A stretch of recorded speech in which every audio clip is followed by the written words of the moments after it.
જય દ્વારકાધીશ. કેમ છો બધા? મજામાં? તો અમારા મોર્નિંગ મિની વ્લોગમાં બધાનું હાર્દિક સ્વાગત છે. આજે છે મંગળવાર અને સવારના મેનુમાં છે બટેટા પૌવા. તો બટેટા પૌવાની ફૂલ તૈયારી, અને મેં તો અગાઉ ચા બનાવી નાખી છે. બટેટા બફાઈ રહ્યા છે. અમે બટેટા બાફીને બટેટા પૌવા બનાવીએ છીએ, અને આમ નમે થાય. અમે રેસ્ટોરન્ટે તો ડાયરેક્ટ જ બનાવી છીએ. તો બટેટા બાફવાથી શું થાય ફાયદો? બફાઈ જાય તો એ તેલમાં ઓલા ન કરવા પડે, છોડવા ન પડે. નહીતર તેલમાં બાફવાના પહેલા થોડો ટાઈમ, પહેલા એ નાખી દેવાના બટેટા, પછી શેકવાના. અચ્છા, આ તરત થઈ જાય. આજે વરસાદ છે. હા છે. સવારમાં 5:30 વાગ્યા ફૂલ તડકો હતો, અને હવે વાગ્યા છે 9:30, પણ તડકો નથી.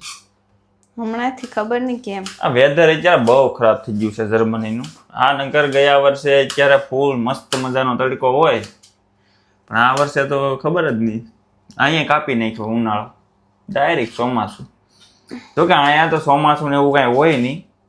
અહીંયા 12 માસ વરસાદ જેવું જ ગણવાનું. પણ આ વર્ષે બધે વાતાવરણ ચેન્જ થયું છે, એટલે અહીંયા પણ થાય જ તે. એમાં કંઈ શંકાને સ્થાન નથી. એમ હોય કે યા વાહ વાહ. લીંબુ આ ક્યાંથી? એડેકામાં.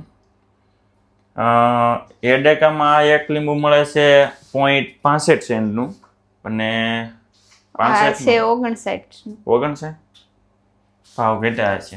59 નું છે 2 વારાથી. પહેલા 65 નું હતું, તો પછી ઘટાડ્યા છે.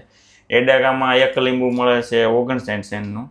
પછી લીડલમાં થોડાક એનથી સસ્તા, 1.99 ના કેમ આવે ને, 1.99 ના કેમ 4 આવે. નાની સાઈઝ હોય ને રસ ઓછો હોય. આ લીંબુ એડેકાના મસ્ત આવે છે. અને એનથી સસ્તા તુર્કીની દુકાને હતા મને 0.25 સેન્ટના. એટલે લીંબુ થોડાક મોંઘા મળે છે. તો બસ, બીજું તો કાંઈ નહીં. હવે અમે નાસ્તો બનાવી લઈએ અને મળીએ કાલના મોર્નિંગ મિની વ્લોગમાં. જય દ્વારકાધીશ.